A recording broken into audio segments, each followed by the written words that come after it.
Voilà, c'était la première randonnée estivale là, la première grande randonnée estivale. Je suis parti de Ax-les-Thermes, beaucoup de kilomètres, c'est vraiment une longue distance en plein soleil. Heureusement il y avait un passage en forêt assez long et puis beaucoup de dénivelé, environ 1500 mètres de dénivelé. Et me voilà donc au pic de l'Homme, c'est la première fois que je le fais. En général, je viens dans les parages l'hiver, au niveau de la vallée qu'on voit plus bas, c'est la vallée de l'Oriège, que j'ai donc remonté. Et on peut voir aussi le col de Joux, là-bas, qui est plus bas, qui est un col pastoral magnifique et pas très haut. Et puis après, on peut voir la station de Ax-les-Thermes. On peut voir les constructions. Puis après, au niveau du panorama, du relief, c'est souvent les mêmes que j'énumère. C'est donc la Haute-Ariège, une partie du Piémont, et puis vers le Couserans, et puis le début des Catalanes qui commencent à venir de ce côté-ci, avec vers le Carlite qui est derrière ce massif. Là sur ma gauche, c'est les sommets en zone de la réserve d'Orlu, et puis aussi au pays de Quérigut, donc qui est très sauvage et qui est l'extrême oriental de l'Ariège. Là on peut voir qu'il y a des lacs. Ici c'est un secteur, bon un peu plus bas, mais c'est un des premiers secteurs que j'ai découvert en randonnée itinérante dans les Pyrénées. Ça remonte à 2013. Et puis voilà, on profite du paysage. Je suis vraiment explosé. Le problème c'est que j'ai un train à reprendre à 19h20 à peu près. Je pense que c'est mort, je vais devoir faire l'autostop, je vais le rater, c'est trop long à redescendre. Et je vais même peut-être tenter un imprévu par là. Et là ça rejoint le village de Mérins-les-Vals. Donc il y a nécessité de faire du hors-sentier, mais ça m'a l'air à peu près potable. Et je vois qu'il y a des chevaux de Mérins qui peuvent être un repère. Et puis après je rejoins une partie du col des Bézines. Donc le col des Bézines, il est juste en face de moi.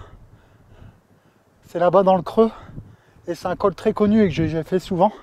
Et qui après déboule vers le refuge des Bézines, le lac des Bézines. Donc l'idée là c'est de faire du hors-sentier. Bon, c'est l'avantage de quand même connaître le territoire à peu près. Faire du hors-sentier, rejoindre ce sentier du col des Bézines et redescendre jusqu'à Mérins. Mais ça va être très long aussi, mais c'est pentu.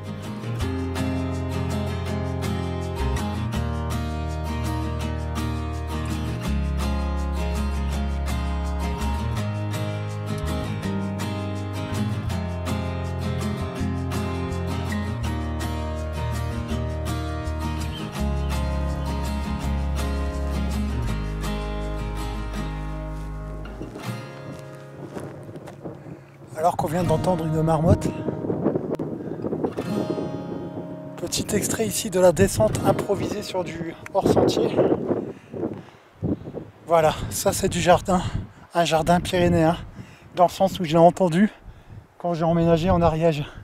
C'est-à-dire au fil des découvertes, au fil des randonnées qui reviennent dans les mêmes secteurs, on commence à connaître le territoire au point qu'on peut se passer d'une carte et d'improviser d'autres parcours quand on se rend compte que l'heure a trop avancé, et puis quand on se repère par rapport à des massifs qu'on connaît très bien et par rapport à des itinéraires du coup qu'on peut rejoindre moyennant un hors-sentier entre les deux.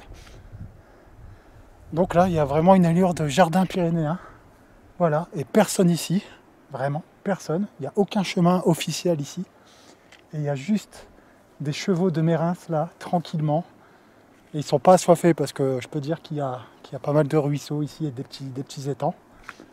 Voilà un bon exemple de cette sensation de jardin pyrénéen qui reste quand même sauvage. Et c'est super agréable.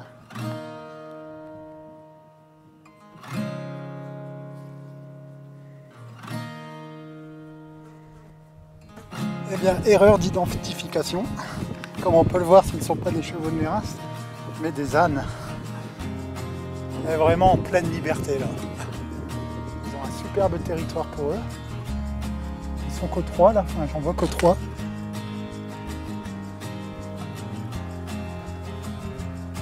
Sympa, hein? Et le petit qui vient aussi. Alors qu'on peut voir le sommet où j'étais.